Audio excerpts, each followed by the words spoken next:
Ajeng teng kayangan niku keblusuk. Bola-bali keblusuk anggrek gunung kula unggahi.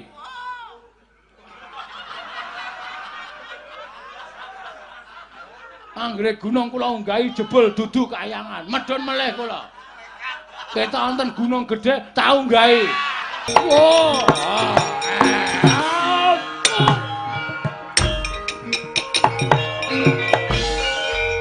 Ngaku Adidaya mungsuh dewaning pepati modar jiabut nyawamu. Ayo kowe ora bakal iso nglawat. Tak aturke Wang Pukulun Bathara Guru cemplungke kawah. Oh lah dalah. Ming sak bagong kok ngobrak-abrik kayangan. Gek duwe kekuatan apa ing atase ming sak bagong kok ngobrak-obrak. Weh.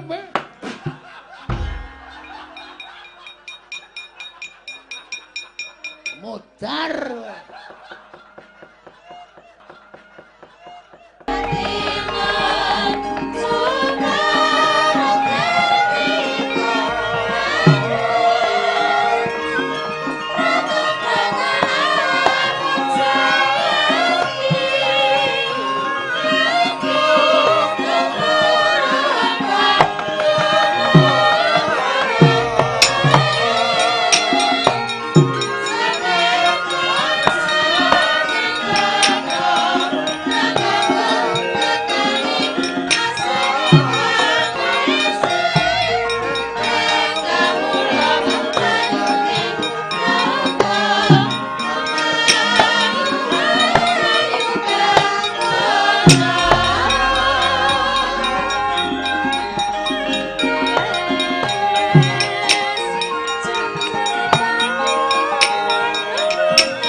Mendhalon tata trapsilanira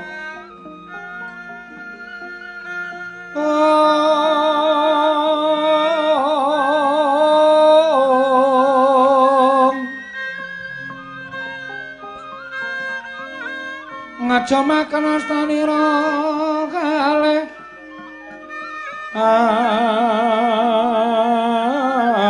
astanira kalih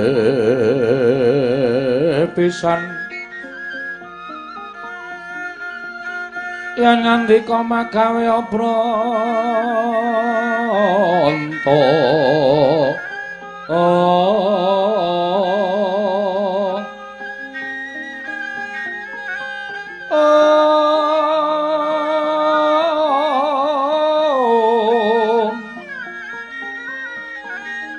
yen ngandika magawe Branta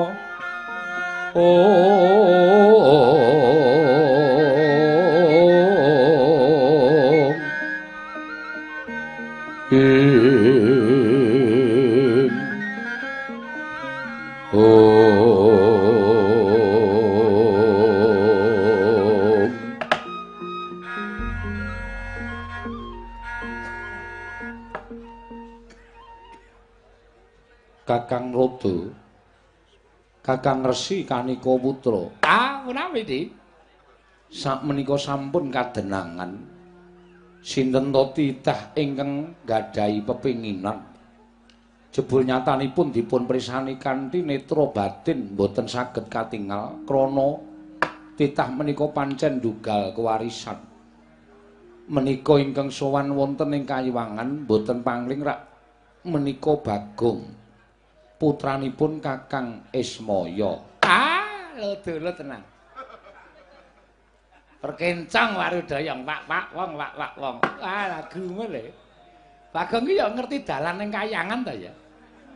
Nang nganti tekan Kayangan barang ki ngopo bocah iki? Ah, Di. Nuwun sewu. Nadan Bagong menika namung atmajanipun Kyai Semar Badranaya, Kakang Ismaya namung nuwun sewu panjenengan sampun prisa piyambak. Jam terbangipun Bagong.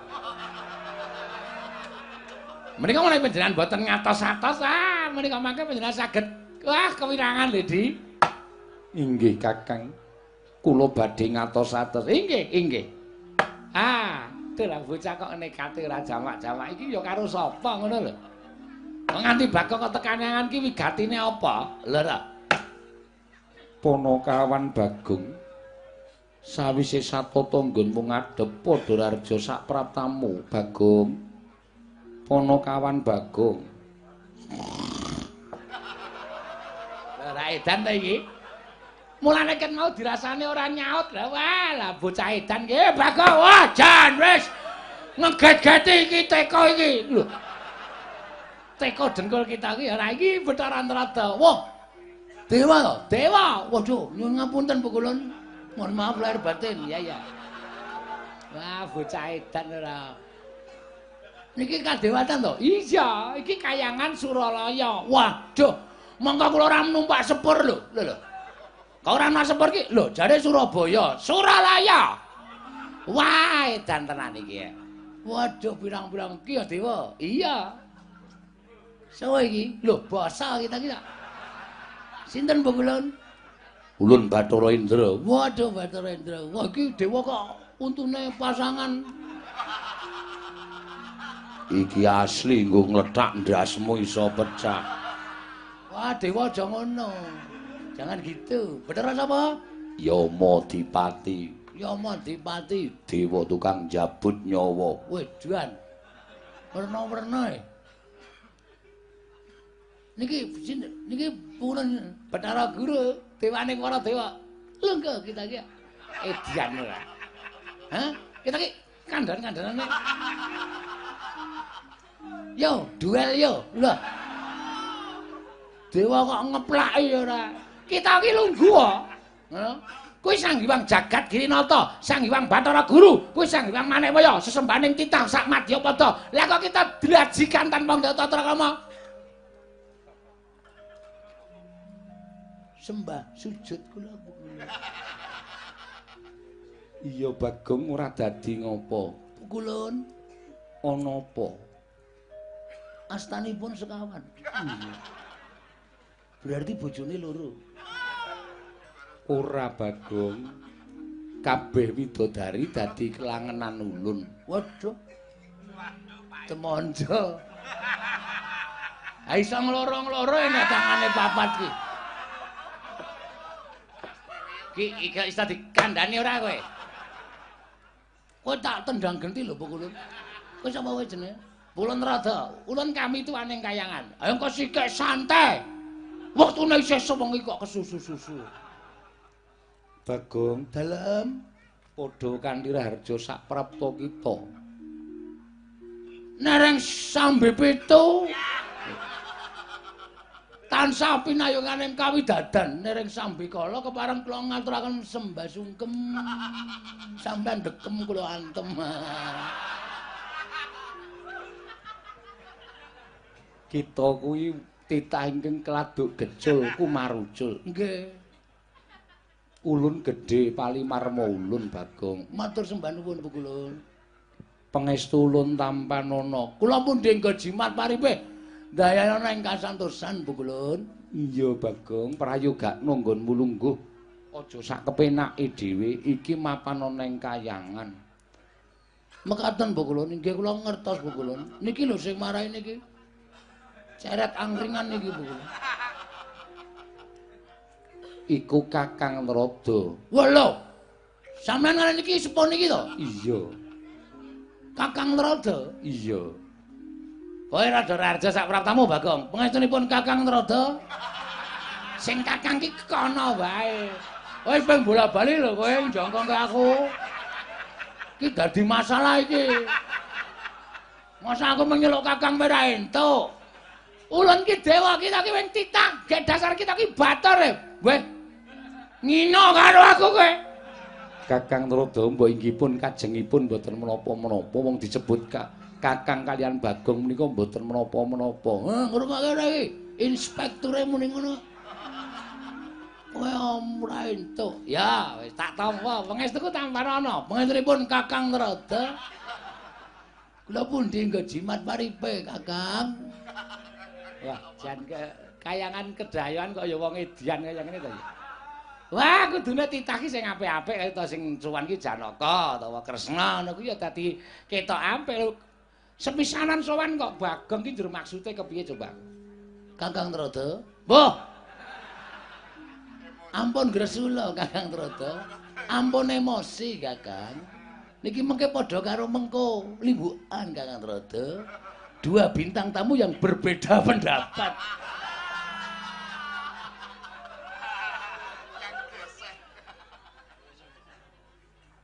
Bagong Padharjo sak prapta kita Bagong. Nun, Kita Padharjo. Wita sapa? Kita. Kita piye maksude?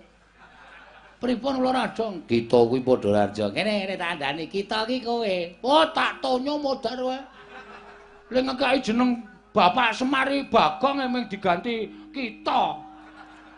Ngene, kita ki basa kayangan. Oh, nek dewa nyebut kelawan titah kuwi kita. Nek dewa nyebut awake dhewe kuwi ulun. Oh, ngono. Ya. Oh nggih, Kakang Narada. Nesu Kakang Narada iki. Guyon kok njur orang senyum blas. Ora ngono Kakang Narada. Kakang Narada ngaturi sabar. Sampun mboten saged. Bagong Kita Padharjo Bagong. nggih, Bathara Indra, ulun wilujeng. Ngene tak omongi, sing nyebut ulun ki ming dewa. Lho, ha iki nendi? Iki ra nang kayangan. Aku nang kayangane berarti aku wis menjadi dewa. Dewa 19. Kangen, wong kangen. Ngene-ngene rasane.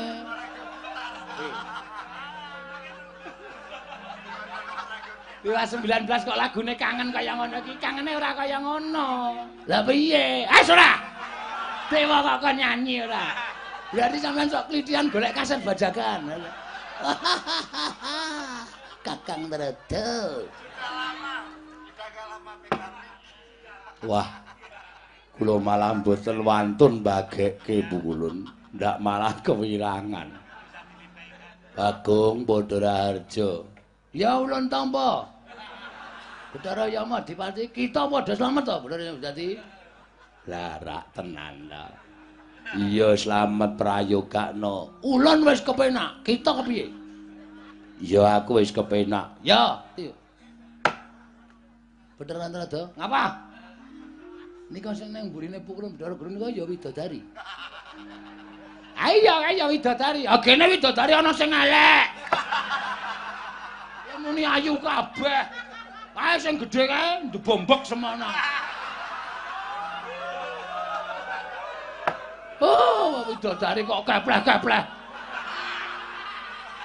Aja ngawur kowe. Lek nek penake dhewe ora. Arep kaya ngono kae abdine widodari. Ya wis milih sing apik-apik. Widodari kok luwuk. Luwuk kok jejer dalang.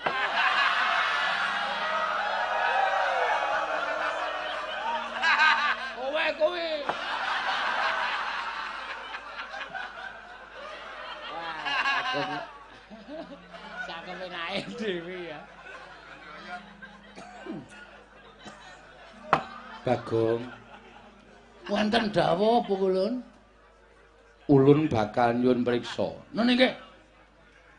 Badhe nyuwun priksa menapa kula? Apa to sebabe dene kita munggah ana ing Kahyangan Bagong? Ngeten nggih Bu kula. Kula niku Kahyangan niku keblusuk. Bola-bali keblusuk anggrek gunung kula unggahi.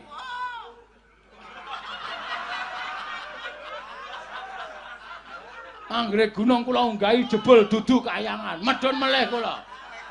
Ketok wonten gunung gedhe tak unggahi. Dudu Kahyangan, medhun meneh kula. Ling munggah ngrekoso le medhun ming mak plurut. Atren belane to ta iki. Lah nek ora ngerti alamate ya ora usah tekan Kahyangan. Wah ya kepenen kaya wong niate jujuke ning Kahyangan kaya kaya apa ora. Basane wis ra mutu. Bareng wonten wae pengae pirang-pirang. Munggah gunung tekan kok ketemu juru kuncine. Niki Suralaya dudu, iki Gunung Merbabu medhun meneh. Munggah meneh iki Suralaya dudu, iki Gunung Kawi medhun meneh. Munggah Suralaya. Munggah gunung, iki gunung endi? Gunung Ketur, kok ora mblendruk. Werna-werna wae, gedhe cilik tak penek kabeh. Nekat kok kula. Iya, Pak. Nggih. Terakhir ana gunung dhuwur tenan. Misale wonten tulisane Gunung Siulauli. Siulaulu. Siulaulu dalam kurung Himawat dalam kurung Himalaya. Berarti iki langsung kula penak krekal-krekal. Wes kaya panjat tebing iki kok. Tekan pundi wau sing ana alun-alun gedhe banget wau ora ana wite kabeh nggon panase ngencang-ngencang. Repat kepanasan. Repat kepanasan? Iya. Nek cara jagat perempatan ora.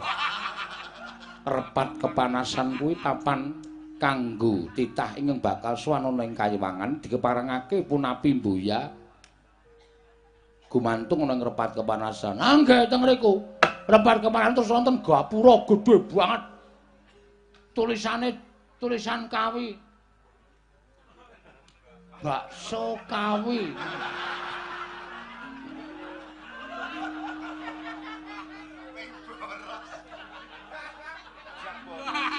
Wah, aja mlebu rawane kok ora ndedek.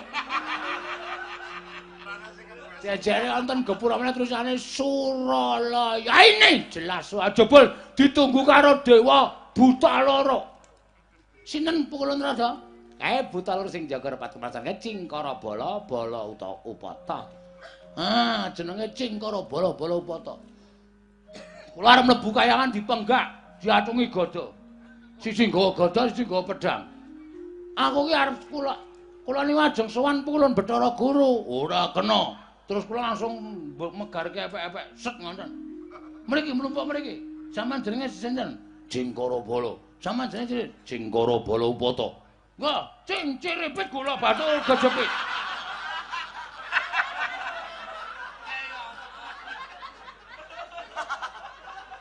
Bocah kok idene werna-werna. Lah ya terus, kula terus ndresel mlebu. Ndresel mlebu akeh para dewa-dewa do andher. Pasewakan ngendikane niki bar dewa sing mburi dhewe kula tak takoni, "Pukulun niki sekonten apa?" Ini baru ada pertemuan. Dewa sing mburi dhewe niku sing Betawi kita iki. Iya. Basa Indonesia. Iya. Terus kula brangkang munggah repat anu Datulaya naminipun Bale Martiu Kundamanik. Iya. Terus sabanjure ning ngenten Pukulun. Kula niku resah. Iya. Ati kula resah dan gelisah. Iya. Mendungi di sini. Di sudut sekolah. Tempat yang kau janjikan. Iki lagune Obi Mesak. Wah, iki dewa sok nyetetep. Wah, aku kok malah kejeglom-jeglom iki. Mutar kok nang tak pancing, Dok. Katut kabeh. Resah ati kula Bu Kulon. Pokoke sedih. Sebabe Dek. Wingi nika ora kula jagongan kalih Gareng, kalih Petruk. iya. Petruk niku ngendikake karo Gareng, ngrangkul Gareng, "Reng, aku ketemu karo bapak pisan sing pirang-pirang abad wis tau pisah karo awake dhewe." Gareng muni, "Heeh, Petruk." "Heeh." "Sapa bapakne awake dhewe kowe? Kowe kelingan to Begawan Salantara, Gandarwa Raja Bali ya Gandarwa Maya." "Lah mung ketemu nang ndi, Truk?" Gareng muni ngoten, "Nang alas. Bapak mengestoni awake dhewe." Terus wong loro niku do tangis-tangisan kesenengan atine merga ketemu bapak. Terus kula takon Petruk, "Truk, berarti bapakku ya Begawan Salantara." Petruk muni, "Udu. Kowe iki mbiyen jaman penjajahan ana londo njajah Indonesia kuwi nalika semono ku ning tengah alas. Bingung nang kono mung ana kewan-kewan. Terus ngerti-ngerti mbok piye critane ana munyuk meteng."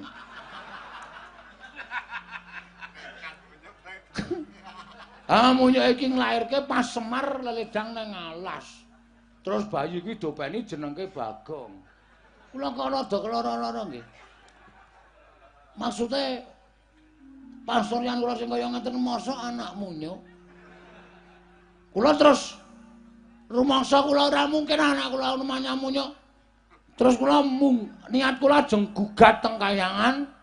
Kula niku ajeng nyuwun prisa Bu Kulon. Nek mboten priksa lelara lho. Iya. Ajeng nyuwun priksa. Jane asline lho, asline nek Petruk Gareng niku dudu anake Semar, niku sudah ketemu karo bapakne. Lah terus ulun iki anake sapa? Kita ngerti ora, Bu Kulon?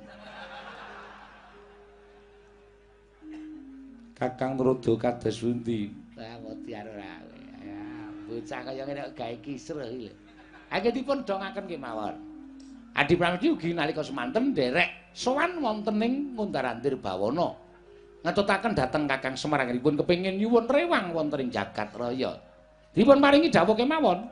Bagong, Nun, yektine kita kuwi ora duwe sudarma lan ora duwe ibu, sabab satemene kita kuwi titah pujan. maksudnya pripun niku? Ngene. Nalika Kakang Ismaya mudhun ana ing jagat durung ana menungsa kang ana bangsaning jin. Nalika semana Kakang Ismaya bingung-bingleng kenganglangan merga ora duwe ruang tumuli munggah ana ing kayiwangan ngadhep ngaran panjenengan ulun. Tumuli ulun larapake sowan Iwang Pikulun padha wenang supaya diparingi ruang utawa kanca nggone mudhun ana ing jagat. Nalika semana ayang-ayanganing Kyai Semar utawa Kakang Ismaya dipuja dening Sang Hyang Asih Prana. Wekasan wujud kita Bagong, mula kita kuwi kedadian saka ayang-ayangane Semar Badranaya. Kula. Iya. Dadi kita yen goleki bapak, ibu kita kuwi ora ana. Pancen ya ora ana temenanan Bagong. Nek wangsulan kaya ngoten niku ora sakraya-raya kula mendaki Gunung Himalaya. Kula wis tau entuk crita kaya ngoten sing nyritani sapa? Ya Semar. Kula ya takon karo Semar, "Jana bapakku sapa to Mar kok kowe iki blas ra mirip karo aku?"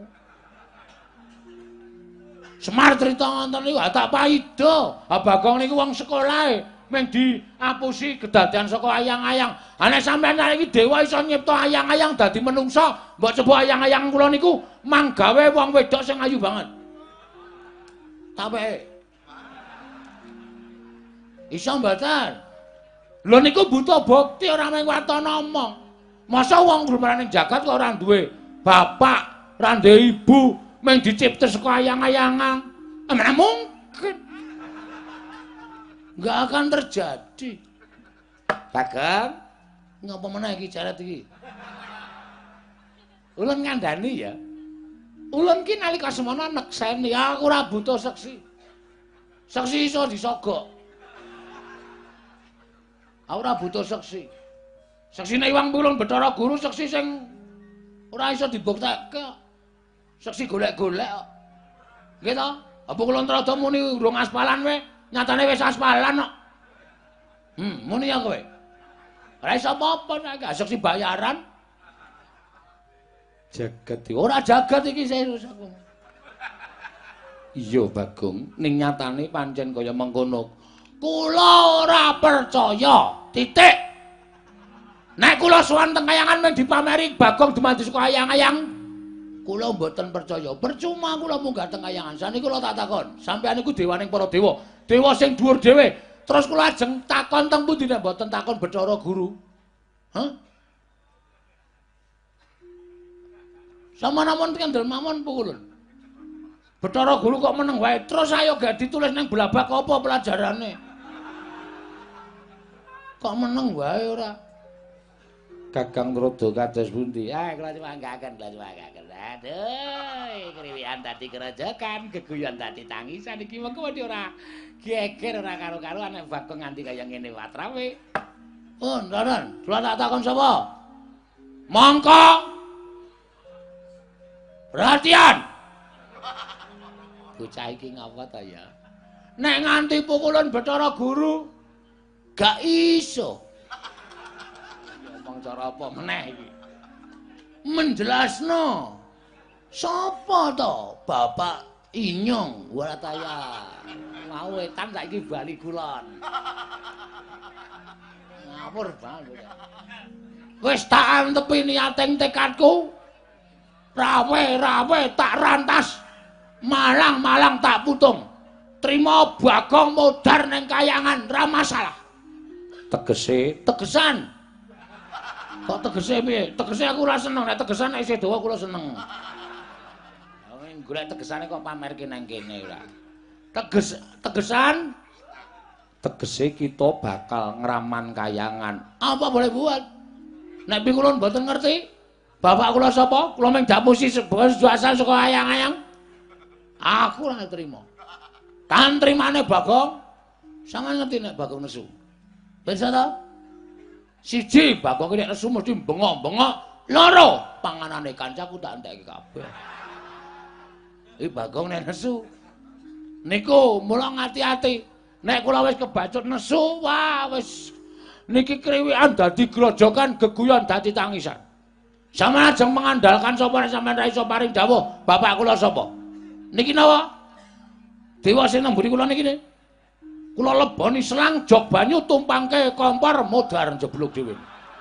Dewa kok ceret ngene kok dopeni. Edan ta. Iki keflaki wae jajal iki. Rasa semangkean. Napa putra panjenengan Iwang Pikulun Bathara Indra ajeng ngundurke kalih Bagong. Iwang Pikulun Bathara Guru ramene keterangan bapak kula rawe rantas malang tak putung. Sampeyan ora pantes dadi ratu ning dewa teng kayangan.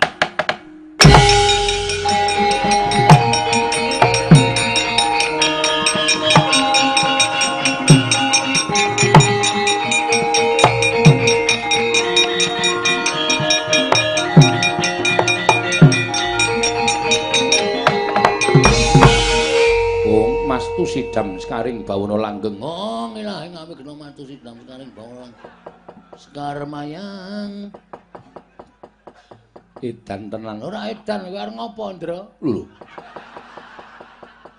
Kowe samploke ra payu main film saiki kowe dadi dewa ya. Film apa saiki Dono Kasino Indra. Ayo. Kowe arep ngopo kowe? Ulun ora nrimake lamun kita ngamuk ana ing Kayiwangan, ngerti yo. Iki Kayiwanganing Sudarma Ulun. Ulun ki atmajaning Iwang Pikulun Bathara Guru. Yen nganti kita bakal ngamuk ning Kayiwangan dudu sapa-sapa mungsuhe nanging Bathara Indra. Bagus. Kuwi sing tak karepke. Percuma aku urip ning alam padha nek aku ora iso ngabekti karo wong tuaku, aku ora iso sungkem karo wong tuaku. Ora ana gunane Bagong diuripke ning alam donya nek aku ora ngerti karo bapakku. Pancen tak jarak. Pancen tak sengaja. Tak dudul kanepsa ning para dewa-dewa sing do mapan ning kayangan. Mergo aku mangkel, aku sedih ning donya kok dewane blas ra ana sing medhun. Ora ana sing takon karo Bagong. Bagong ana masalah apa? Ora ana blas. Ndekno nek sing sedih bendara-bendaraku Janaka, Werkudara, Puntadewa. lagi sedih-sedih dewa do teng celurut rebutan. Nah sing sedih wong cilik ngene iki dewane ra ngetok. Dewa model apa kok tak takon. Nah sing sedih wong duwe derajat, duwe pangkat, dewane do teka teng celurut do pecisan. Barang sing sedih kawula cilik wong mlarat kere kaya aku tileki wae ora aja kok tileki. Batinmu mesti modar mbok men, ngono ta? Semangkean. Areng apa mendelik nang arep aku? Ulun bakal ngusir kowe. Bajigur padake kere. Ya adeng aku kere, heeh. Kita bali ning Madyapada. Ora iso. Wis tak niati aku mati nang repat kemanasan tak lakoni. Mergo ngerti ya, aku sowan mrene iki ora ijen. Lho, nggawa wadyabala. Nggawa bojo. Pancen bojoku wis tak tanting. Yem. Aku arep munggah nang kayangan. Aku mesti ra bali, aku mesti mudhar. Kowe melu mati ra? Gandeng kula tresno kali Mas Bagong, sebaya mati, omah ditinggal, kula nderek sampean. Iki samyem nunggu nang repat kepanasan. Kepanasan kae buan pecah sirahe mbok men. Aku nunggahane wis berdua, dua sejoli karo bojoku ndro. Dewa iki ora malati nek karo Bagong. Titaliane iki jangkar karo dewa do kewalat kok iki drandra-drandra ora ana sing kewalat babar blas. Kon numpangke kompor kowe. Ngrasani ora. Sermu piye? Metu njaba. Piye? Metu njaba. Kowe ngerti ora akibate metu njaba? Sing jeneng wong bebrayan nang alam padang. Sing wing resmi dijabke karo kawah kuwi aja nganti ditokke njaba. Ben duwe anak, ben beputra. Aku dewa kok malah ngaran ngajani elek. Oh, macam apa kowe iki? Kabeh iki men do duwe keturunan, anak beranak. Kok malah sampe metu njaba metu berarti titah iki sing do kurang ajar iso melu-melu karo dewa. Wis ditokke njaba ta. Kita sing metu njaba. Mah. Beda e. Tegese metu ning repat kepanasan. Indra, le omongi sing genah, aku ndak malah kewirangan kowe. Ayo tajak metu ning repat kepanasan ngono. Tajak metu ning repat kepanasan. Sire karepe. Bakal tak jarwani sapa wong atuwa kita. Lho, bapakmu ora ngerti kok kowe arep ngerti. Kowe arep aksi tipu-tipu karo aku ya. Kowe arep ngapusi karo aku. Buya, ulun ingkang ngerti. Najan Kanjeng Rama pukulun ora mangerteni nanging ulun ingkang ngerti. Apa mau Bondra? Buya. Buya ya apa pukulun? Buya iki ora. Oke. Nek kowe nganti ngapusi aku mboya mikir dua kali lho. Yang ngritik kandhane terus kata-katane dienggo. Mesti ra rampungi kowe. Aku wis ora mikir, aku ora wis mboya mikir kowe iki dewa mboya dudu. Kowe tak rampungi tenan. Ulun mboya wedi. Padha aku ya mboya wedi. Nek ngono ayo saiki dineng repat kemana? Nek nganti kono engko kowe ra ngandani aku aja takon dosa. Ulun mboya bakal petungan perkara dewa apa titah. Ning mesti sira mesti bakal mboya tak wenehi apa ya? Kamelasan. Mergo aja kok kowe warung wis saiki aku niat mboya mbayar. Wong edan ora metu njaba kramasi epek-epek. Aku wis bar kramas wis. Akan munggah kayangan mau wis bar kramas yakin sumpah. Aja dikramasi nggo epek-epek. Indra junjungan metu njaba ndak omong wae bocah iki.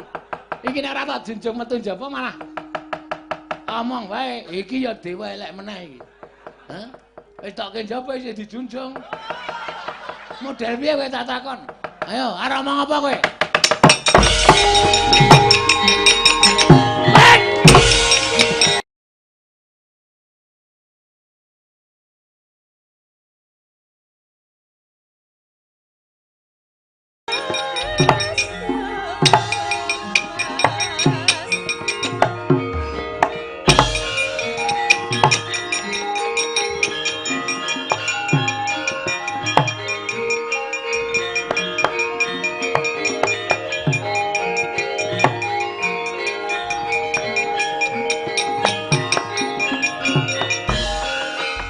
Kepapak keparanggul mungguing ayuda kepapak bawatnya bentar bawatnya bentar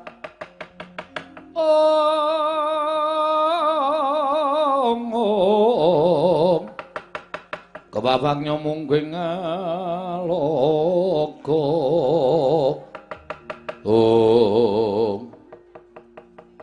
isin meso ora gelem bali saka repat kepanasan kowe Bagong. Bali nek wis ngerti babeku sapa? Lho. Pokoke aku nek ngerti bapakku sapa, taun ana Windarana aku arep mulih saka Kayangan Bathara Indra. Siji kowe keluputan wani karo Sang Hyang Jagat Giri Pratingkah, angka loro kowe ora nganggo tata krama ning Kayangan. Kanthi cara mengkono kita keluputan Ra masalah, arta kapak-kapake ra masalah.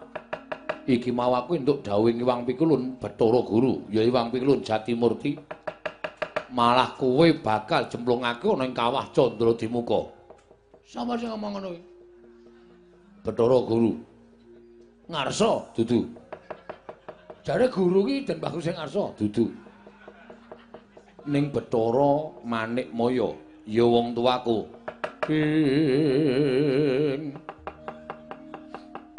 Kagiat risang kapirang urin angkul kinempit kempit dosang reknaning bawana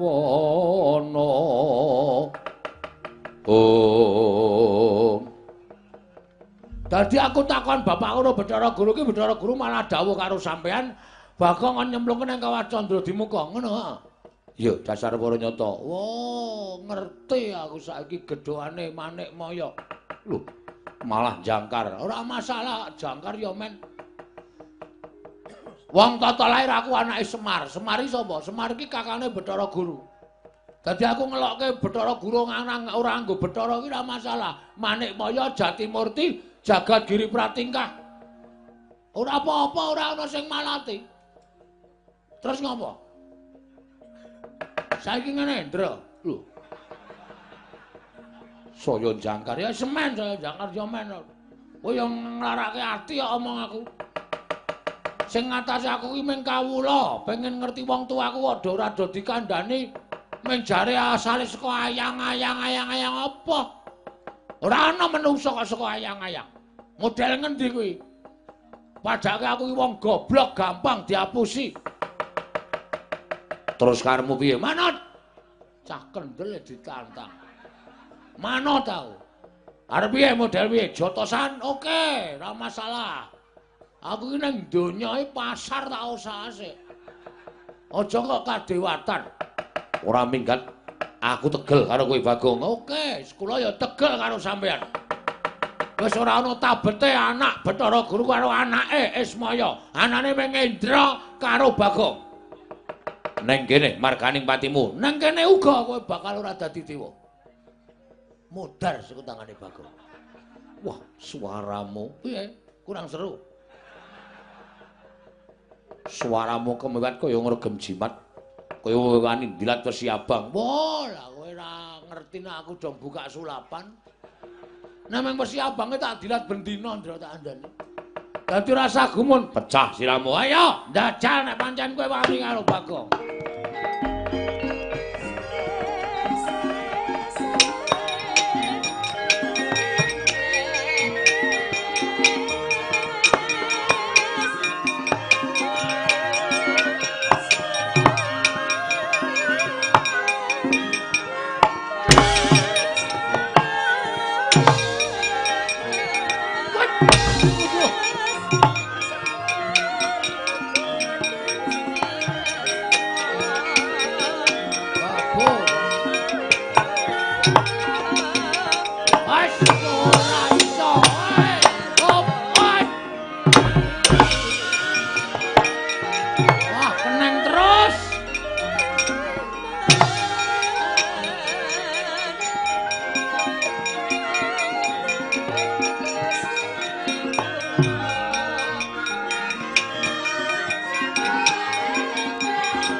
Ora apa-apa. Hai, ngobrol.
Metu getihe yem. Modar tenan aku. Modar. Aduh. Aku menggok yem. Aduh. Mari ngono kekuatan.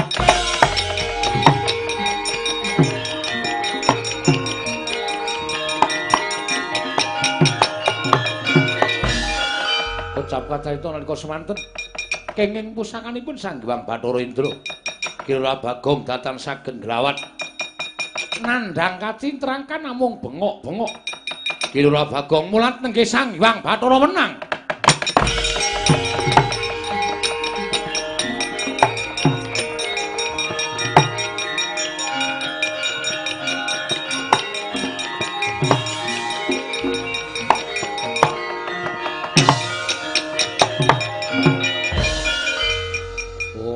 Ing Mastuna Sidam Skaring Bawana Langgeng Manik Maya teka tegel timen sira dawuh kelawan para dewa Mulasara kelawan Bagong sepira ta kekuwataning Bagong ing ngatasé wong ming kawula cilik ing duweni watak srogol sarwa Sembrana parikena nanging lah kok malah mentala nyirnakake kelawan Bagong Panakawan tangiya ulun paringe kekuatan ingkang luwih saka para Jawata kita ngamuk ana ing kayiwangan njaluk pituduh kelawan Manik Maya sapa ta bapak kita yen ora iso wangsulan kita ulun menangake ngamuk ana ing kayiwangan para kawan.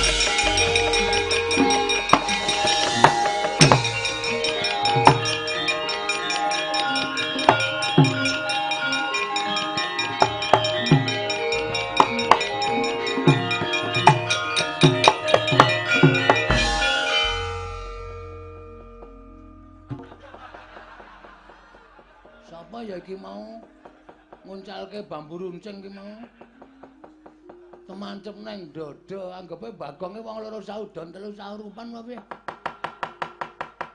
Bathara Indra ora pangling mentala karo aku tak kira kowe karo aku iki jek sedulur lho Ndra kowe anake Bathara Guru aku anake Ismaya tuwa aku mbangane kowe kudune nyeluk aku iki Kakang Bathik Madrin.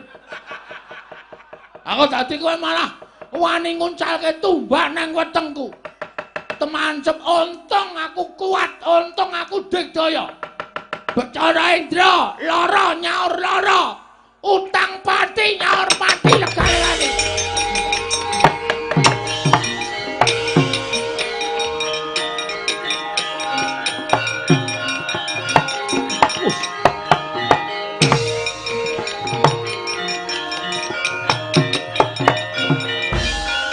Bagong kok mripate mendonong. Nesu!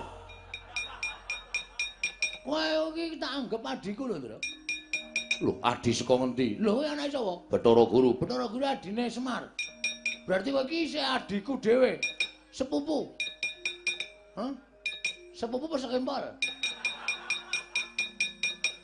Kowe iki omong apa? Kowe ngucalke tumbak to? Ha to? Kena wetengku, kowe mau mati. Sing ngomong sapa? Aku mengetok-etok ben kowe puas. Ning asline ra apa-apa, ndi delok tatune ngono apa? Tatune ngono apa, Gelon? Heh? Tatune ngono apa, Delon? Lho, kok ora ono tatune? Lho, edan. Ora ono. Wah, edan Bagong iki gawa ula.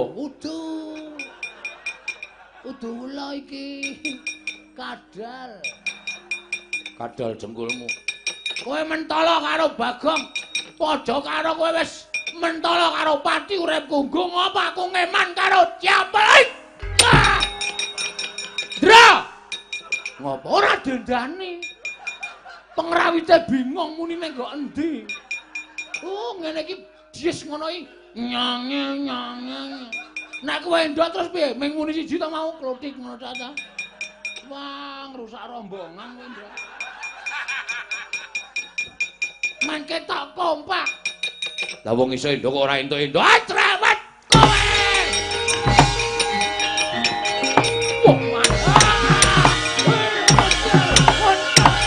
Ayo, amos ora mrata, saya mrata ben. Wajah.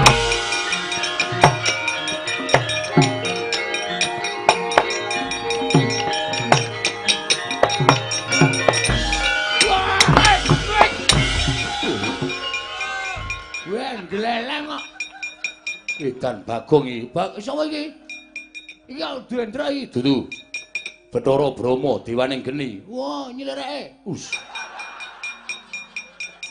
Dewaning Geni kok nyilih rek ora. Aku kan mau ora golek Animatra kok kebingungan. Kene? Yo. Wes. Wah, edan tangane iso murup e. Dewaning Geni apa-apa iso murup. Kowe kok ngamuk Bagong, wis ora urusan. Ngajar karo Kakang Bathara. Ah, Indra sing marahi karo aku. Aku mung takon bapakku kok. Dhek diperintahi kon mateni Bagong. Apa aku salah? Apa aku kleru? Lho. Kleru mergo kowe ngamuk ning kayangan. Apa kayangan ki terus entuk diamuk, ha? Nek dewane do salah. Ora pantes dadi dewa. Nggo apa do dadi dewa? Kowe bali ya Bagong mumpung aku durung nesu. Lho, aku wis nesu ket mau e. Kok kowe durung iki piye? Mumpung aku durung nesu yen kowe aku nesu tak muja geni. Tak obong awakmu. Weh, arep ngetes kowe. Silakan. Silakan, yo. Ora apa-apa, aku mati ora masalah. Aku modal ora masalah. Nek genimu ora temomo ning awake Bagong, aja takon dosa lho, aja dianggep aku ngasorke derajate Bathara Indra.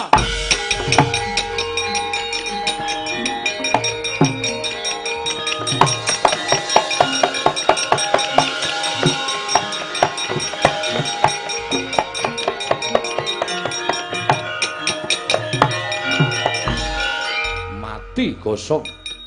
Ora bakal bisa nglawat. Ayo Gagi, sambato dikandani ngayal. Halo. Piye kowe ngomong apa? Kowe ngapae genimu ki ngapae? Lho ora apa-apa disawang. Rambuté ora ana sing kemritik mboko siji kok. Ngepadake gampang kobong. Kowe tegel karo aku, Brahma. Geniku tak balekke nang kowe. Mati ya. Wah, iya wae.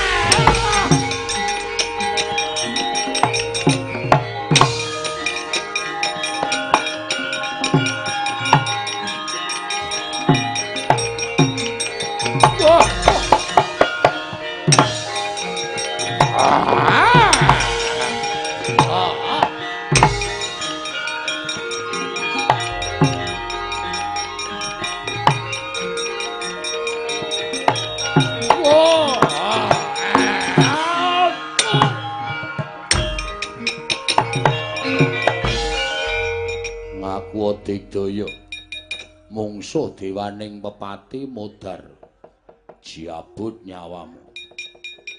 Ayo kowe ora bakal iso nglawat. Tak aturke wang pukulun Bathara Guru cemplungke kawang. Oh lah dalah. Ming sak Bagong kok ngobrak-abrik kayangan. Gek duwe kekuatan apa ing atase Ming sak Bagong kok ngobrak-obrak. Weh.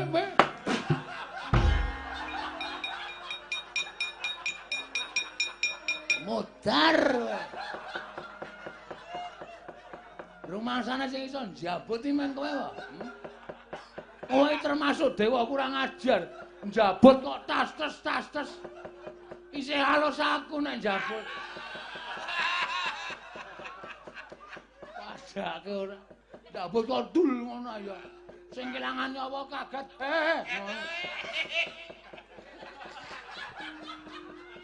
Njabut ki ya trunyu ngono ta. Sing kelangan nyawa ki ikhlas. Njabut kok dul ngono. Ayo iso. Apa kowe? Rata baleke nyawamu ya Madipati. Modar kowe jabut genti. Dewa sang udit ora ya? Alah, tisu basah minan. Oh, paling menggo raup paling. Dewa gawane ming tisu basah.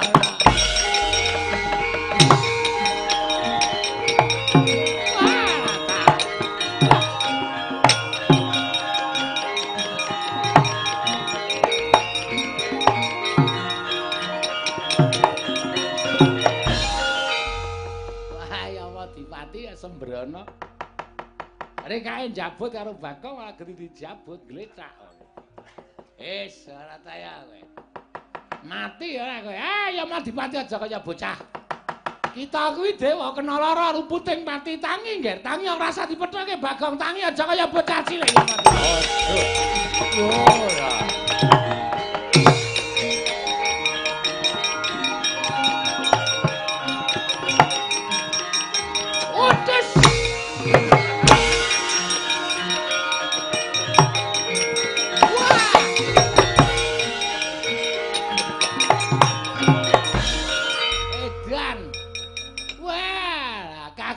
Ketemu karo Bagong mripate mendonong.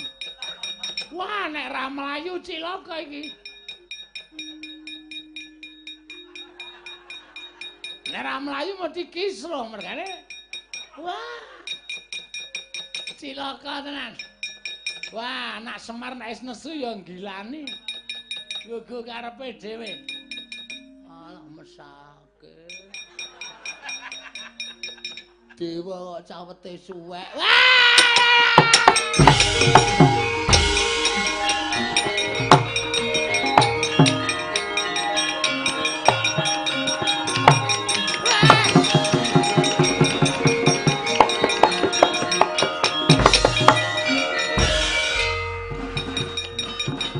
Bakang ulun ngapa, Gek?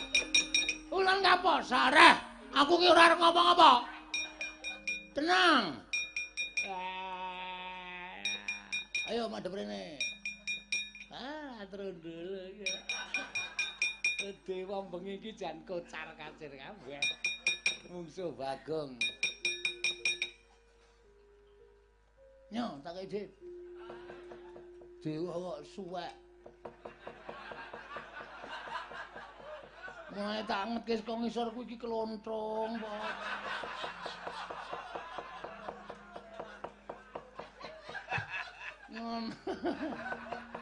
Wah, pancen kuwi karepe dhewe. Bagong edan ra. Dewa kok dinjen lho. Dinjen aku ya iso mabur ya padake. Loh, kita iso ngambandir Gantara. Kula ya ora ngerti kok iso klepat iso nututi banter banget. Kula niku teng awang-awang niku gumun lho. Aku kok iso mabur ya? Lho, Lak. Saka dayane apa? Aku ya ora ngerti, Tro. Nerang-nerang jengkulmu kuwi. Walah elok tenan ya, mboten elok niki pancen estu niki. Pripun? Wah, ulun ya ora ngerti sejatine ngene ya tak kandhani kuwi iki bener. Bener. Yen kita kuwi dumadi saka ayang-ayangane Semar Badranaya. Aku mau jawaban kuwi aku enggak mau. Aku enggak mau jawaban kayak gitu. Mau. Lah terus kuwi kita butuh wangsulan sing kepiye? Cecok. Bapakku sapa? Adipati sapa? Nek Ratu Sinuwun sapa? Nek Pendhita Penemban sapa? Ngono ora mung saka ayang-ayang. Enggak, aku enggak mau. Ning nyatane ngono, aku ora percaya. Aja gawe mangkelku to. Hah? Njabut nyawane kaya ya Madipati. Kose. Kusik aja. Jabuk nyawamu modar. Mati tak taleni tak glundungke. Wah, jan bocah iki. Lah nek aja ngluputke karo panjenengan ulun, aja ngluputke panjenengan ulun. Ulun ki mung kami tuaning kayangan. Ulun ki mung kami tuaning kayangan. Sing ngerti sejatine ya Iwang Pilun Bathara Guru. Guru kon tindak rene. Lho, kita iki titah kowe iki sing rono, ora sudi kesel. Guru kon rene. Guru ora kowe ora iso ngrawuhke guru tekan kene. Jabat, Iya, Waidan. Waduh. Wah, lagi kedadian apa ya kayangan kok dosase bang. Wis menyang. Wis menyang engko bensinnya tak ganti. Menyang ge wis. Iya tak ngangkat. Tak hitungi 3 kejeping netra Bathara Guru tekan kene. Tak goleki rada copot sepatune tak tutuki sinamu kowe. Waduh, sepatu dewa karo ngono dhek sirahe dewa iki piye iki. Wis gawe wis menyang. Iya tak undake.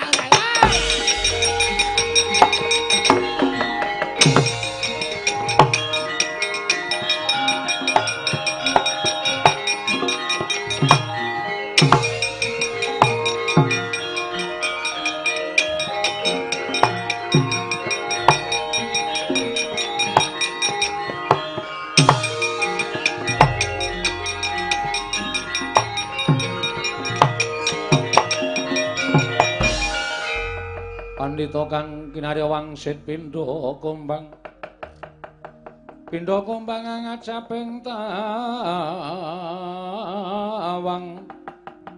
susuh angin ngendi nggone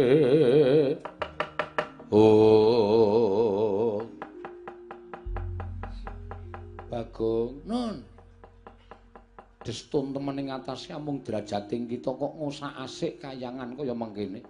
Nek kula ora diwarahi namun kula bakal marahi kula. Putra panjenengan Sang Hyang Bathara Indra mentala kalih kula ngendikane didhawuhi kalih sampeyan nek Bagong ora gelem bali Bagong kon nyirnake. Ngono ha. Mergo kita ngurak-arik kayangan, kita wis keluputan jejering titah wani munggah ning kayangan. Sowan kula ora apik-apik to pikulun. Pikulun. Kula pengen ngerti bapak kula niku sapa. Kula gugat teng kayangan niku pengen ngerti bapak kula sapa, siapa. Ulun wis crita, kita kuwi kedadian saka ayang-ayang. Ayang-ayang meneh.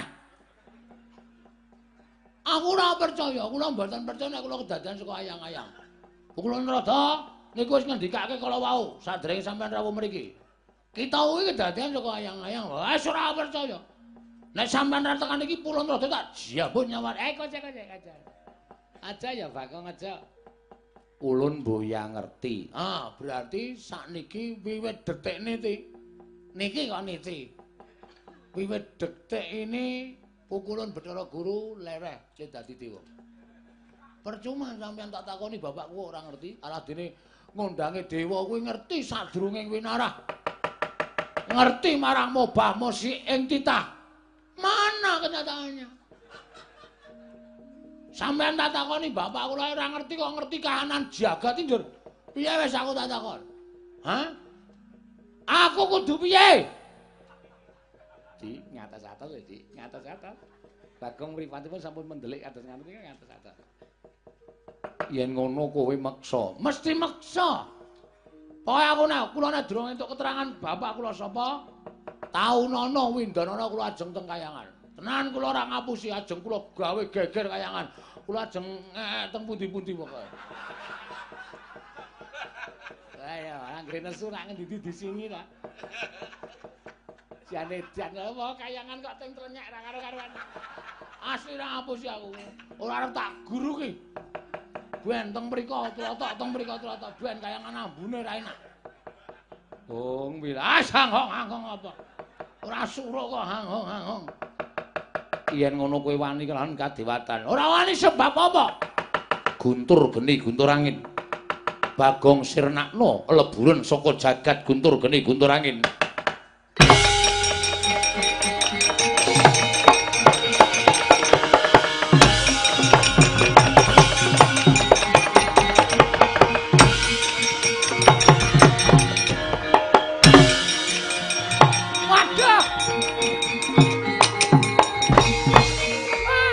apa ora edan niku. Bocah dugal kewarisan ditamani bledek, ditamani guntur kok malah mboten krasa bablas. Malah niku wau mak clorot ajeng didilat karo tatit kok tatite dikop. Edian. Bagong kok ora apa-apa. Lho. Sampeyan mau malah dolanan kembang api barang apa? Stop. Amen dolanan kembang api aku lho niku nang omahe gawane long bumbung nganggo plem-pleme. Emang kembang api cilik-cilik ngono. Mas, ndak masalah tumrap kula. Kita kuat nampani Cis Trisula, Cis Jaludara. Ulun ngakoni keunggulan kita, Bagong. Oke. Silakan. Lah ketoke aku modar tenan iki. Nek wis ora apa-apa ya wis men wis rada gleleng iso. Kena guntur geni guntur angel wis ora apa-apa wis ora masalah. Iki pusaka ngaran Cis Jaludara. Cis Trisula. Ulun tamakke badan kita mesti lebur tumpur tanpa dadi. Pon mang tamakke men lebur mbangane dadak nyaring. Pun nggih pun mati dening ulun. Pun mang tamakke gawe.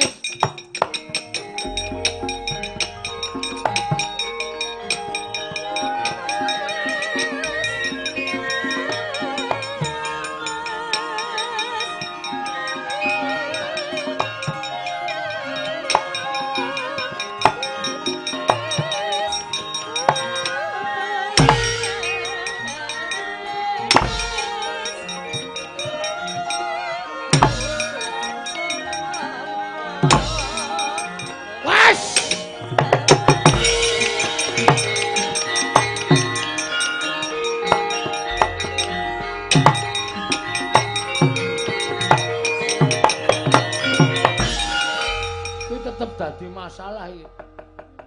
Sababe apa? Nek namake pusaka nang peteng ning dada ora nang ngendas. Iki potong aku pethak iki. Asem iki.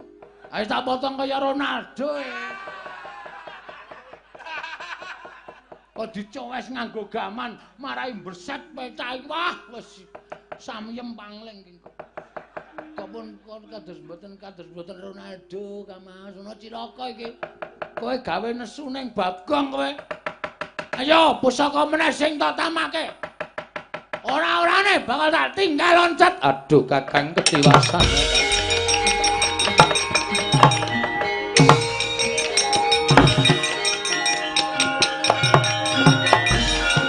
Edan kecekel neh aku. Sabar. Duduk manis. Aduh. Cilaka adik guru tindak kaya ora omong-omong. Aku kaget arep menggok kaya disaut Bagong. Ketangkap yang kedua kali. Jenuh jerah apa tidak?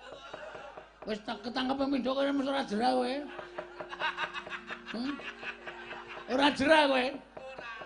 Keparat kowe ya.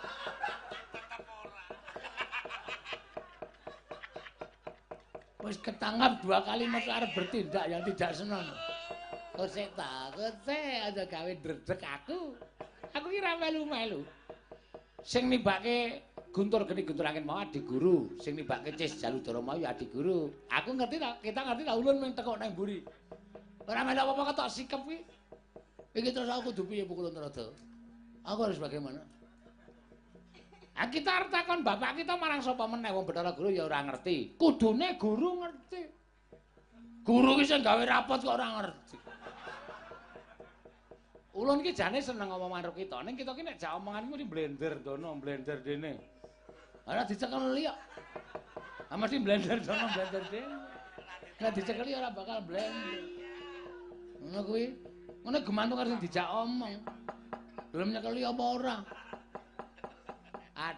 Aduh piye? Hah? Ulun mboya ngerti. Mbok obat ngono. Ngomong karo watu ora ngombe obat ora. Wah, ya wis ben ya. Terus piye kula kudu piye?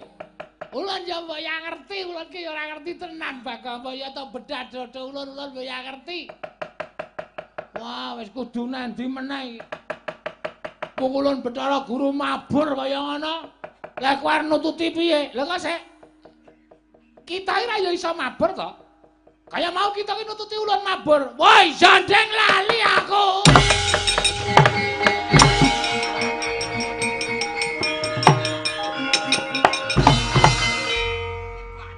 Bangkekan nggo pancatan. Trembelane tenan. Dumen rada ki rada wungkuk terus bangkekane nggo pancatan. Wah, bocah kok kaya ngono. Kakek suwar kaya ora ngilik ki. Wah. Aku wis monggo dipun sekecaken ning nyuwun pamun lho Di ngatos-atos Di. Kedah prayitna ing pangandikan. Menawi boten prayitna mangke Bagong malah saya ngombro-ombro pakartine.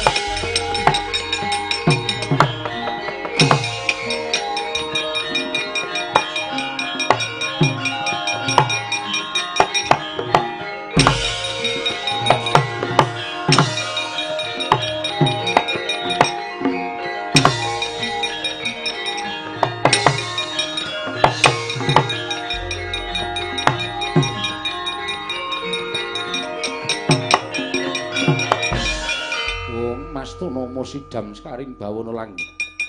Ora nyono babar pisan kadewatan ulun asor merga saka pokal gawene Bagong. Ing atase mengpana kawan kaya ngono lah kok malah ngedapi-dapi temen kekuatane. Ulun meh wae kewirangan. Bagong mbaya tok endhake pepinginan kita. Aja kaya mengkono, ulun ora bakal bisa nyembadani. Ulun wis ngomong apa saknyatane. Wis paring pangandikan saknyatane bab asal-usul kita. Ning kita ora percaya, ulun kudu kepiye meneh. Kula ning nyuwun keterangan. Bapak kula sapa niku mawon tok ora macem-macem. Edan Bagong.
niat langening kalanggiwan gelar pandhan muncar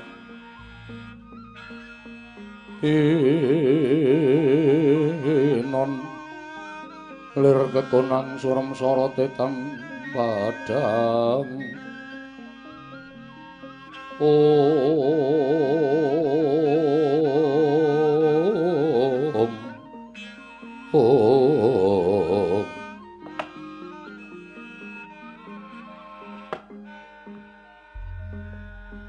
Koko Prabu sawetawis rawuh paduka Kanjeng Koko Prabing Ndarawati ingkang rayi ngaturaken pasegan panakrami kunjuk Sandhapada paduka Kanjeng Koko Prabu. Inggih, Yayi.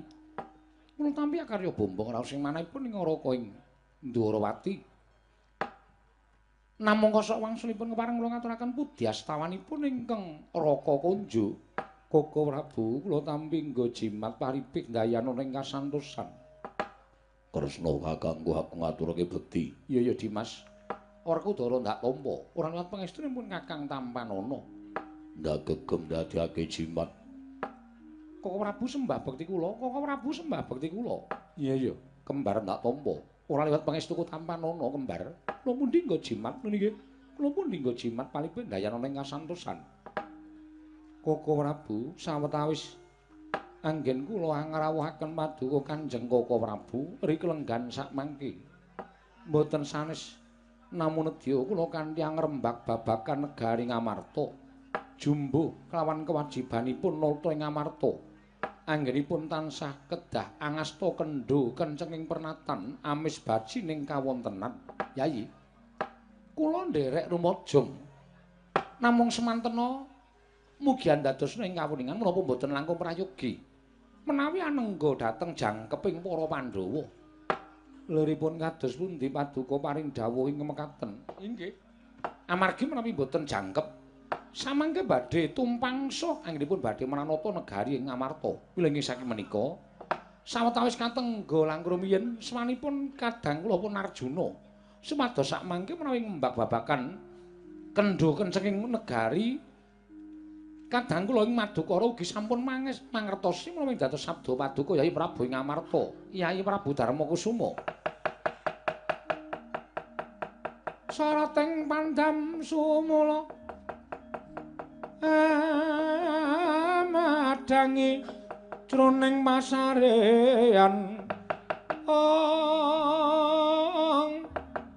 ngenangi wadana katon remu-remu kalingan ngrengeng sang dyah manah engkung sumungkem guling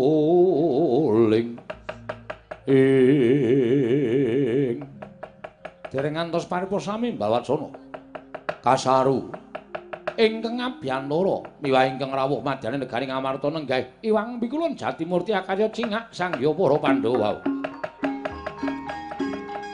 long-long ing tiya mangungkung ganduan limang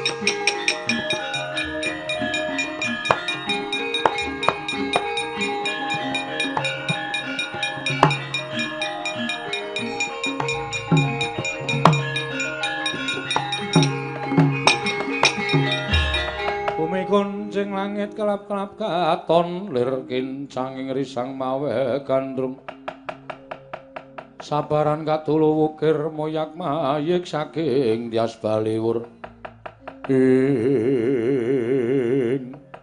pukulun kula ngaturaken sembah pangabekti kula kunjuk pukulun iya Puntadewa Luntama karya bombong tias ulun pukulun ngaturaken sembah pangabekti kula kunjuk iya Kresna Luntama akarya bombong tias ulun ulun Bathara Guru aku ngaturke sembah. Ya, Werkudara ulun tampa. Wonten menapa pukulun? Dene sumengka rawuh paduka Iwang Pada pukulun.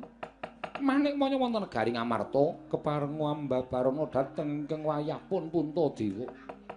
Wonten menapa dene paduka pareng rawuh wonten ing negari Ngamarta pukulun?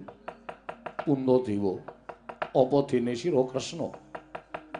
Sumurupa nggih nganti ulun keplayu saka ing kayiwangan sayekti dina samengko kayiwangan ana untran-untran. Lho, wonten untran-untran? Iya, pancen mengkono. Menapa wonten titah ingkang minggah dhateng kayiwangan tumuli damel geger? Menapa wonten satunggiling nalindra ingkang wantun badhe anjungkeng kawibawan Suralaya? Puntadewa dudu iku ingkang dumadi nanging bener kang dadi aturing Kresna. Lamun ana titah pujangkara ingkang wani munggah ning kayiwangan, sayekti titah mau gugat kelawan panjenengan ulun supaya ulun bisa lan ngerti sapa wong tuane titah mau. Nanging sayekti ulun wis ngaturake apa kang dadi kasunyatane ewadene titah mau tetep ngamuk ana ing kayiwangan. Titah menika kala wau sinten pukulun?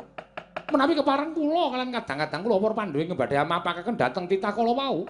Mboya Unalya kejaba mung adi kita Puntadewa ing ngamuk ana ing kayiwangan. Teka duweni kadigdayan ingkang edap-edapi Tanalya kejaba mung Panakawan Bagong Puntadewa.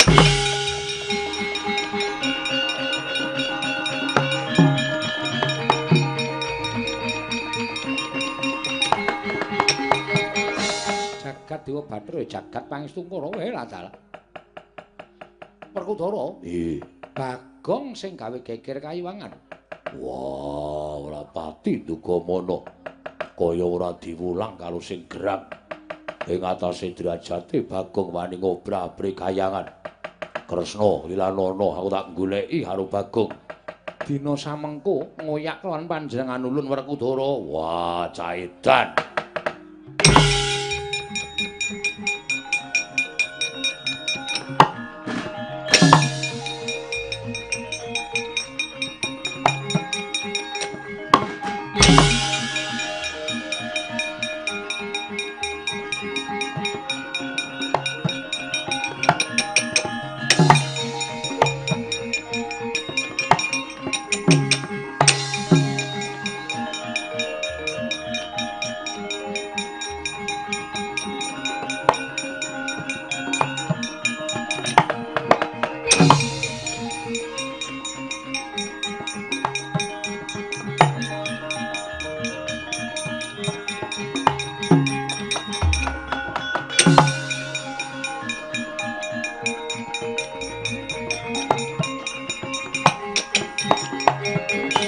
Kuncing langit kelap-kelap katon lir kincanging risang maweh kandrung.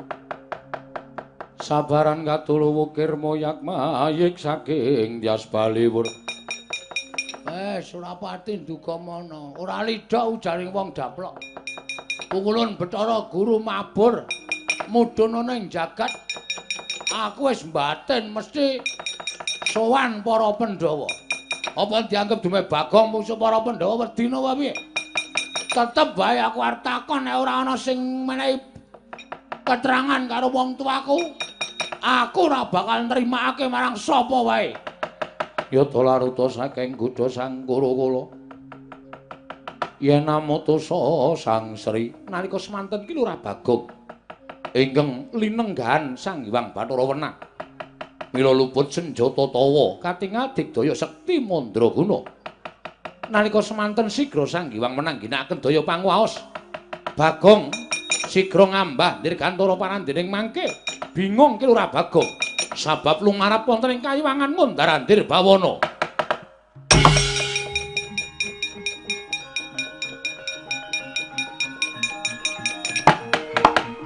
Lho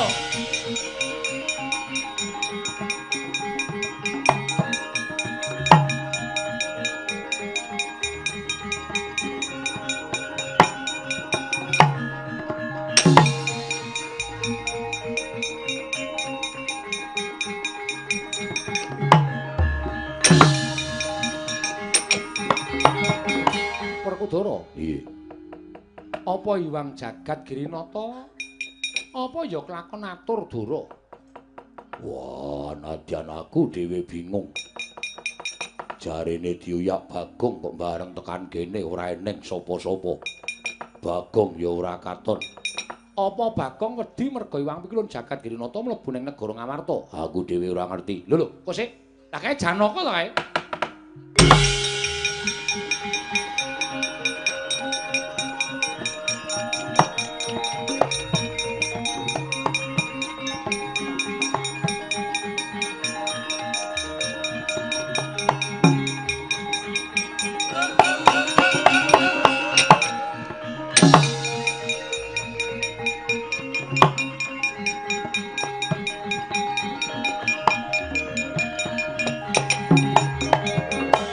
Arjuna wonten paring adhawuh. Kakang Semar, nggih. Nala Gareng, nggih. Iki Petruk to? Nggih. Lho Kak, kurang siji iki nendi? Niku mau keri ngemper-ngemper ning ngono apa? Jauh sawo ora? Ora. Gogrokan iki. Lah iki. Wes sinuwun Darawati. Bekti kula kanca nggih, Den? Iya tak tampa.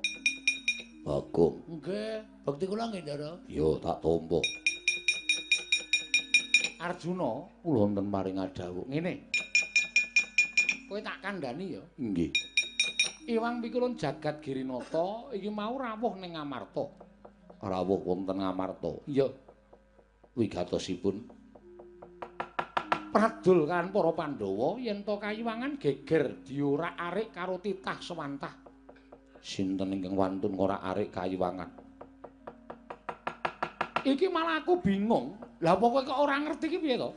Kula mboten ngertos saestu. Kula mboten mangertos sinten. Koko Prabu sampun anjihaken kalawan kula. Lho lah iya, ning kowe ora ngerti tenan? Mboten. Kakang Semar ya ora ngerti. Mboten. Nala Gareng ya ora ngerti? Mboten. Petruk ya ora ngerti? Mboten. Bagong ngerti ora? Masalah napa to? Kowe ngerti ora lelakoning Iwang Pikulun Jagat Girinata? Lho, Iwang Pikulun Jagat Girinata ki napa? Wah, ora sabodele iki. Kowe ngaku apa ora? Ngaku tak gecek sirahmu, ora ngaku tak pateni. Kowe sik Werkudara sabar, sabar kowe sik to. Napa, Petruk? Ya mbuh aku ora ngerti kok ya. Enten apa to, Ndara? Aku ora ngerti, Petruk. Iwang Pikulun Jagat Girinata rawuh ning negara Ngamarta. Terus ngendikane Iwang Pikulun Jagat Girinata kayangan diurak-arik dening menungsa lumrah. Kok Koko Prabu Lendangu kalawan aku sajak Cubriya kalawan aku. Ora karo kowe Janaka. Ning kowe apa ora ngerti tenan? Mboten saestu. Semar ya ora ngerti. Kula niku ora tau goroh wong tuwa. Gareng ya ora ngerti. Wah, mbok ya sumpaye. Ora percaya ora. Petruk ya ora ngerti. Mbok mangungkuli kitab suci dhuwur kula kesumpah wani. Bagong ya ora ngerti apa piye ora guyu lho. Tenan iki aku takon tenan. Bagong, terutama Bagong ngerti ora? Masalah napa? Iwang Pikulun Jagat Girinata neng Ngamarta. Lho. Sebabe kayangan dorak-arik menungsa. Lho, kurang ajar temen kowe. Sapa menungsane kuwi? Lho, kowe iki piye to? Lho, lha piye? Lho kowe iki ngerti ora? Wah, lha piye to iki iso tak tanya kresnane iki? Sik ora aja nesu ditutur kresnane ora. Mbebingung ati kowe. Wah, mencla-mencle. Ngendikane iki Wong Pikulun Bathara Guru sing ngorak-arik kayangan kowe, jarene kowe gugat takon sapa jenenge bapakmu. Wah, fitnah iki, Tru. Fitnah, Tru. Se. Mangriyen Den, mangriyen ampun kesusu. Bagong niku kali kula pirang-pirang dina iki ra tau pisah. Neng omah ya kali kula, niki wau Suwandara kali kula, gara-gara ya kali kula. Ora tau pisah kali kula. Engko gak Iwang Pikulun Bathara Guru sing mencla-mencle. Petruk aja kurang ajar, kae dewa kae iso wae mencla-mencle. Gurune teng pundi wae oklek-okleke modar. Yo, Semar nesu lho niki. Nek nganti sampean ngarani Bagong, Semar nesu tenan ya Pak ya. Bagong anak kula niku ora tau werna-werna. Ora tau aneh-aneh. Lah kok dadi diarani sing aneh-aneh? Bagong, Nun. Yen kowe iya ngaku iya, yen ora ya ngaku ora. Iya, Gong. Ora. Wah cangkemmu ora kena dienggo omong. Ora, Den. Tenan apa ora? Ora sumpah mbok wani suntet. Rezekiku sak teluse wis to, modar sek nang kene. Wani sumpah kula mboten, Kosik. Bagong digawa ning negara dhisik Arjuna. Nggih. Mengko yen pancen kebukten luput tetep kudu dipatrapi pidana. Yo, aku mathuk. Nah yen kowe ora salah, kowe mesti bakal luar saka dedusan sing mbok sandang Bagong. Oke, ora wedi aku wong ora salah. Tenan ning anggringku aku ora ngopo-ngopo ditanono. Kak kisruh sisan. Wah, Caidan. Bagong nek kowe ora salah ora wedi, rasa wedi ora, Mir. Nek ora salah rasa wedi, Gong. Musuh apa-apa nek ora salah, nek diwarai rasa wedi. Ora arep wedi ya. Ayo, oke aku dirangkat sik ora masalah. Nek nganti aku engko ora salah, kowe kuwi do getun ngrangkat aku tak kandhani.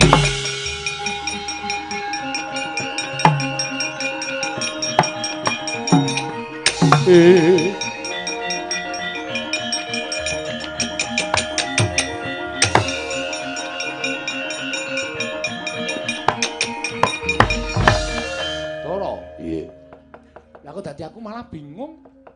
Mongko Bagong tetek banget nggone rumangsa ora salah. Iki piye? Wis dinteni. Pundhate ngelakon. Gusti Maha Adil mesti menehi pepadhang tumraping Pandhawa.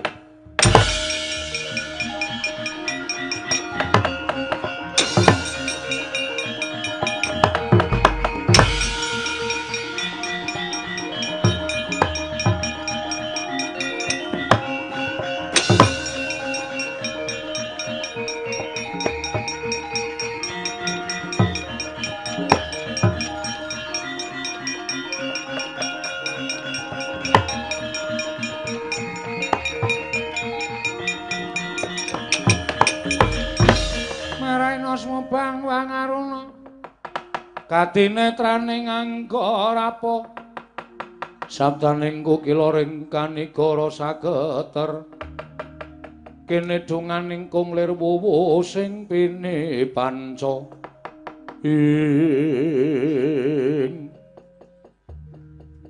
ya anake sapa yaene klitian iki aja ngawu gawar ngawur Bagong.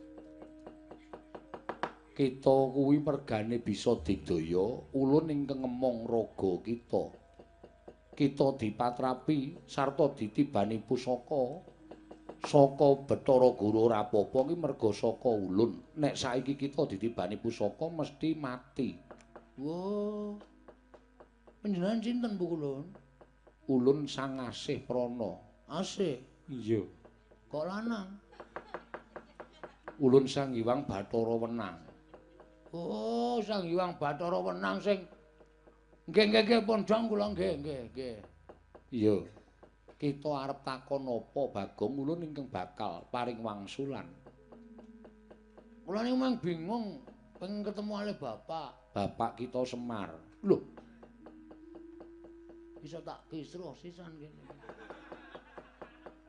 Kula niku wis ngerti nek bapak kula Semar. Nek ning anu wangsulane bapak kula niku Semar kula ora bakal kedarang-darang tekan mriki. Bagong, dalem ngene. Biyen nalika Manikmaya kadereng lan kepingin dadi dewaning para dewa wekasan atur pelaporan ingkang ora sak mestine kelawan Sang Hyang Bathara Tunggal. Bathara Tunggal kuwi bapakne bapak kita. Ya kuwi Semar. Eyang. Iya. Eyang Tunggal. Tunggale teng pundi? Jenenge Eyang Tunggal. Oh, nggih. Tumuli Semar dikon mangan pagering bumi ingkang sisih wetan. Ismaya nalika semono jenenge lan Tejamaya ya Teja Mantri dikon mangan pagering gunung sisih kulon. Kekarone padha bubrah ragane wekasan ditundung urip ana ing jagat. Nalika semono Tejamaya dibuang ana ing jagat sabrang dene Ismaya dibuang ana ing jagat tanah Jawa. Nalika semono durung ana bangsaning menungsa sing urip ana ing jagat kuwi bangsaning jim. Oh nggih. Lah nalika semana ulun dhewe ingkang darbe penemu nalika si Manikmaya nglarapake kelawan kadange sepuh ya kuwi si Ismaya sowan ana ing Ngundaran Tirbawana nyuwun supaya diparingi ruwang. Nggih. Terus nalika semana ulun paringi ruwang ya kuwi wujude ayang-ayangane Semar ingkang ndak puja dadi wong kang ndugal kewarisan. Tumuli diparingi jeneng Bagong. Mula sak temene kita kuwi anak Semar sing tuwa dhewe Bagong. Oh, ngoten. Iya. Wah. Anggere mulai ngecaki Petruk. Adikku ora masalah. Ning tetep kita ingkang tinemu ragil. Dadi perkarane kaya mengkono kuwi. Kena ngapa kita ora percaya marang Bathara Guru? Merga Bathara Guru mboten ingkang muja kula. Sing muja kula saking ayang-ayang wujud manungsa niku pukulun Sang Hyang Wenang. Iya, pancen ulun. Nah, nek panjenengan sing paring dawuh kula wis percaya. Ning sakula pripun niki napa ya bali dadi ayang-ayang melih? Sesuk ana candhake lelakon dhewe Bagong. Oh, ngoten. Iya, ulun durung bisa mbabar. Ndak ndisiki panguwasaning Gusti. Oh, nggih. Wis kita lega. Pun. Malah gene meng kaya ngono nggekno ket sore kok gayange ra jamak-jamak. Dina meng alah wis jan wis. Wis. Iya, pancen kudu kaya mengkono Bagong. Nun nggih. Kita bali ning jagat merga bojo kita ingkang kita dawuhi wujud Bagong dina samengko dirangket dening Pandhawa sabab dikira kita ingkang ngosakasik kayiwangan. Walah yem. Lek mbelani karo aku jan lahir batin tenan yem. Nggih kula tak wangsul. Iya, kita mudhuna ning jagat. Oh nggih. Ane lek medhon pripun kula ora iso mabur. Kita iso mabur merga saka ulun. Lah nggih lah terus saniki kula ora iso mabur lek arep medhon pripun dadali. Ulun kita sipat angin supaya aja nganti pati-pati tiba negara Ngamarta Bagong. Sendika.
Ganjing langit kelap-lapaton lir kincang ing risang mawe gandrung tabah ya Kong. Siap.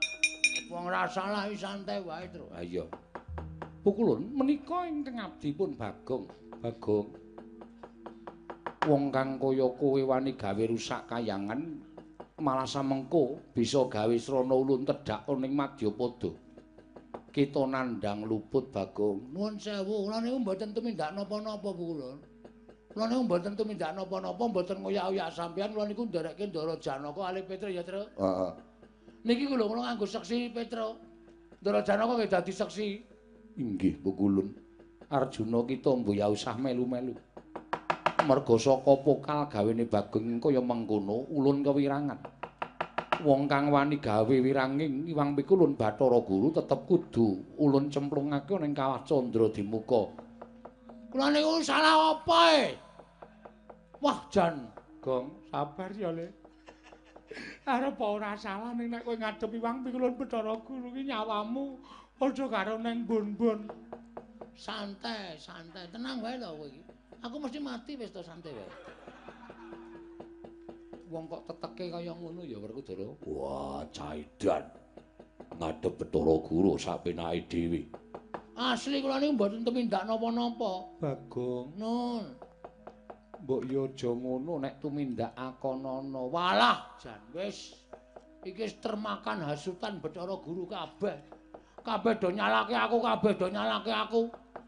Piye wis nek kaya ngoten niku kula tak takon. Pripun? Kita tetep bakal ulun cemplungake ana ing Kawah Candra Dimuka, Bagong. Petro, Nun, sapa kae? Mboten ngerti aine kok mara tamu niku. Assalamualaikum. Gong tak antil lho. Kowe ngapae? Lah kok suaramu? Aku kira nyuara apa-apa lho, wajan wis. Wong salah kok kesalah terus ta iki. Kene iki wis meneng wae lho, Tur. Truk. Ora. Petro, Nun. Tilikana ana? Nggih. Ora masau kok iki lagi ana pengadilan Bagong arep diadili kok dodok-dodok ora. Hai, Lho. Kok andang tekan jaba, Gong? ngapae kowe? Ora kok andang tekan jaba. Aku yen maneng jaba antil modar kowe. Ora kok sapa? Wis ta. Akeh sing kono kae sapa kae? Padha kowe persis ngono kok. Ayo ndono karo aku.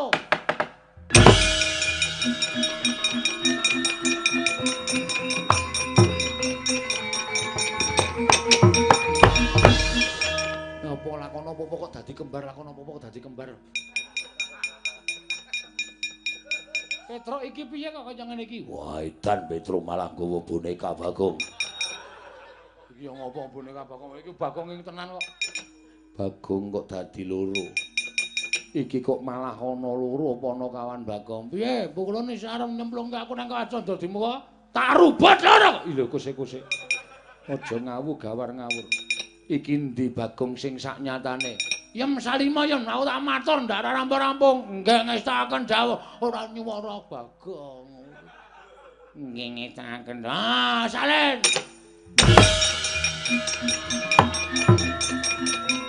Mundur.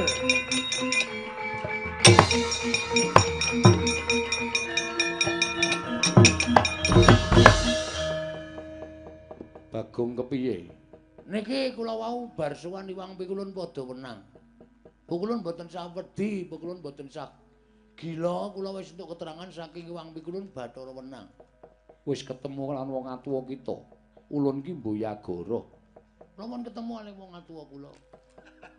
Wis nggih sing duduhi sapa? Iwang Pikulun padha wenang, nek mboten dados mangsuwan Iwang Pikulun padha wenang. Wong atuwa kita sapa wong nyatane kita ora kuwi ora ana sing anakake. Sik ta tak jelaske. Kula wis marem butuhe kula wis tentrem ati kula. Kula wis ngerti sak nyatane. Ketemu ro bapak, Gong. Ketemu Kowe anake sapa? nake Semar. Aku meng ngajak. Wis ben sing penting terima. Nek keterangane aku iso asal usul saka ndi aku wis ngerti. Oh iya, aku asal usul saka ndi? As kok ning mengece nek tak omong rasane. Oh iya. Ning kita wis ngrusak kayangan. Apa to sebabe kula ngrusak kayangan merga sampeyan ajeng mateni kula cemplungke teng Kawah Candra Dimuka. Niku dawuh yang padha wenang. Mula wong padha wenang mboten trima nek kula dipateni teng kayangan kali Bathara Indra duk nalika semanten weteng kula dicubles nganggo tombak. Nek ora pitulungane Sang Hyang Bathara Wenang kula ora bakal urip. Mula wis pantese ngendikane Sang Hyang Bathara Wenang ken nyampeke teng sampeyan. Niku wis dadi undu-unduane, tandurane elek ya undu-unduane elek, tandurane becik ya undu-unduane becik. Niki nek sampean mboten percaya kali omongane Bagong, niki wau yang padha wenang dawuh Bagong, nek Manikmaya ora percaya karo sing tok omongke kuwi dawuh ulun, ulun kang bakal terjak ning Ngamarta ngukum kalawan Manikmaya. Iya iya, Bagong ulun percaya, Bagong.